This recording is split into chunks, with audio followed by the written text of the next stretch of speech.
పూర్తి వివరాలకు చదవండి రేపటి అక్షర శిల్పం దినపత్రికలో.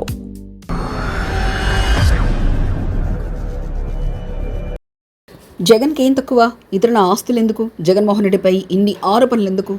ఆస్తులను కాజేయడంపై ఎక్కువ ఆరోపణలు. తల్లి చెల్లి ఆస్తులు కూడా కాజేశారని మాజీ వైసీపీ నేత బాలినేని శ్రీనివాసరెడ్డి కూడా.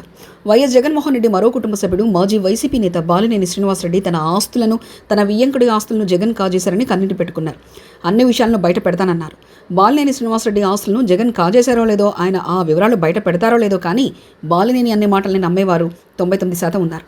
వైసీపీ కార్యకర్తలు కూడా బయటికి నమ్మడం లేదని చెప్తున్నారు. కానీ జగన్ లాక్కొనే ఉంటారని మనసులోనే ప్రైవేట్ సంభాషణలోనూ అంగీకరిస్తారు. ఎందుకంటే జగన్ ఇమేజ్ అలాంటిది కదా. ఎంత ఆస్తి ఉన్నా కొంతమంది షాప్ లిఫ్టింగ్ చేసి దొరికిపోతూ ఉంటారు. వారు దొంగతనం చేసే వస్తువులు అసలు లెక్కే కాదు. కానీ అదో రోగం. షాప్ లిఫ్టింగ్ అనేది ఒక రోగం. జగన్ కూడా అలాంటి రోగం ఉందని అనుకోవచ్చు. అయితే జగన్ రేంజ్ పెద్దది కాబట్టి దానికి తగ్గట్టుగా ఆయన ఆస్తులు కాజేస్తూ ఉంటారు. జగన్ తమ ఆస్తులు కాజేశారని ఆరోపిస్తున్న వారి సంఖ్య రోజు రోజుకు పెరుగుతుంది. ఇంకా మరికొంతమంది ముందుకొచ్చే అవకాశాలు చాలా ఎక్కువగా కనిపిస్తున్నాయి.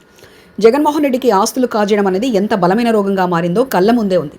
ఆయన తల్లి చెల్లికి ఇవ్వాల్సిన ఆస్తులు ఇవ్వకపోగా ఉన్న ఆస్తులను కాజేసేందుకు కోర్టుకెళ్లారు. ఈ అంశంపై షర్మిల కూడా మండిపడ్డారు.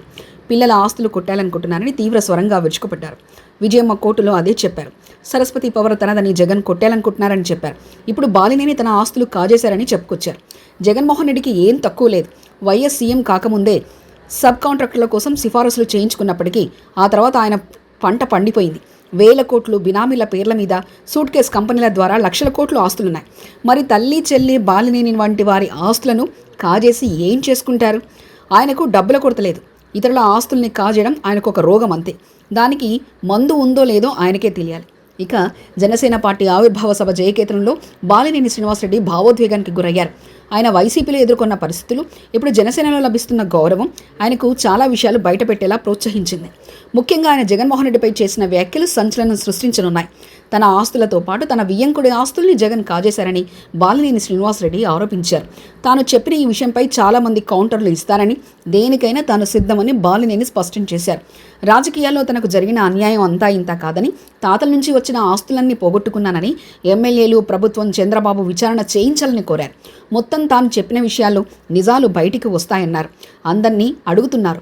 వైసీపీలో ఉన్నప్పుడు తాము ఎదుర్కొన్న పరిస్థితుల్లో తమ కుటుంబం ఎంత బాధపడిందో తమకు తెలుసన్నారు. తాను వైసీపీలో ఉన్నప్పుడు కూడా పవన్ వైసీపీని విమర్శిస్తూ కూడా పవన్ తనను మంచోడన్నారని ఆయన భావోద్వేగానికి గురై కాసేపు మాట్లాడలేకపోయారు. మరిన్ని కథనాల కోసం సబ్స్క్రైబ్ చేసుకోండి మీ అక్షర శిల్పం. పూర్తి వివరాలకు చదవండి రేపటి అక్షర శిల్పం దినపత్రికలో.